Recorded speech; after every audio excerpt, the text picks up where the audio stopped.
Hello everyone. Today let us look into one of the most important challenges in environmental monitoring, which is detecting anthrax spores, which possesses a serious threat to both public health and security. So basically let's learn what is anthrax. So basically anthrax is caused by a bacterium Bacillus anthracis. It is highly dangerous infectious disease that can be transmitted through environmental spores. So isn't it important to detect these spores? So to identify these spores in the environment, here our aim is being expression of the bclA gene in pET15B vector for developing molecular probe detection system to identify anthrax spores in the environmental samples. So why bclA gene is because bclA has a very unique feature of specificity for the bclA protein, which makes the detection of the probe much easier.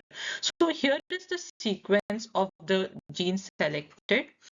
So now let's look into the vector we have chosen to express the particular gene and some of the other functions of the gene. So some of the other function of the gene is as explained the addition property. So the it has to have a very good addition property because as we are designing a probe, it has to stick well to the medical devices so the detection can be easier. It has a very good pathogenicity.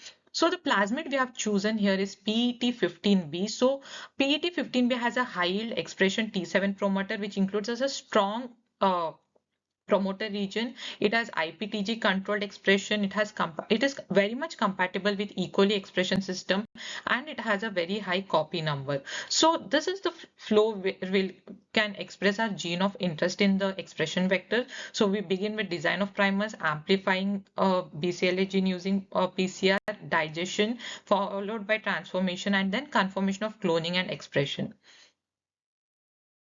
So now So here let's look into the PCR procedure. So here we initially begin with design of primers and with the calculation of annealing and melting temperatures. So here our forward primer begins with the restriction enzyme NCO1 followed by the ribosome binding site and the start codon, whereas a reverse primer has the restriction enzyme XHO1 highlighted in green here. So as we all know, the initial process begins with the denaturation followed by the primer annealing and then the PCR extension. So as by the temperatures calculated, the forward primer had a melting temperature of 62 and the reverse primer had a melting temperature of 64.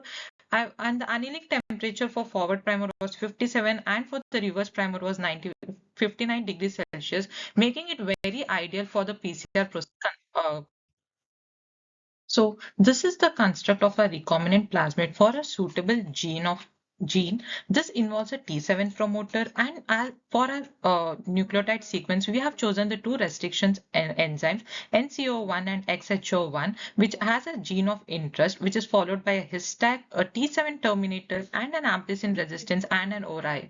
So this makes a suitable vector for the expression of our bclA gene.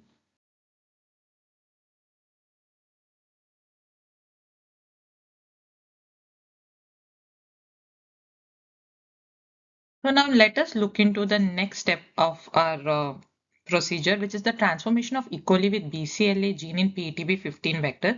This begins with the preparation of component E. coli, which involves the inoculation of culture, centrifugation, wash of the cells, which proceeds with the ligation of the gene into the vector.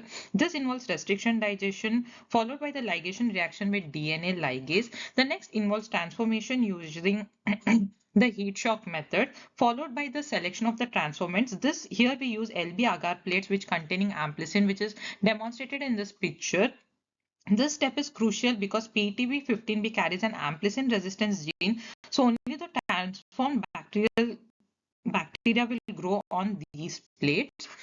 So after the screening procedure, so in the last procedure of expression in bacterial system and functional verification, we begin with the induction of bclA in E. coli with the T7 promoter control and with the IPTG action. So once after the IPTG induction, cells are harvested by centrifugation, which we then follow with SDS page as demonstrated in the picture. The extracted protein is analyzed by SDS page technique that separates proteins based on their size, which we then carry out the Western blot process. This involves the proteins are first transferred from the STS gel into the membrane, and then it is followed by the antibody probing which is shown here, finally showing the detection which shows the histac bclA protein required. These are the references referred. Thank you.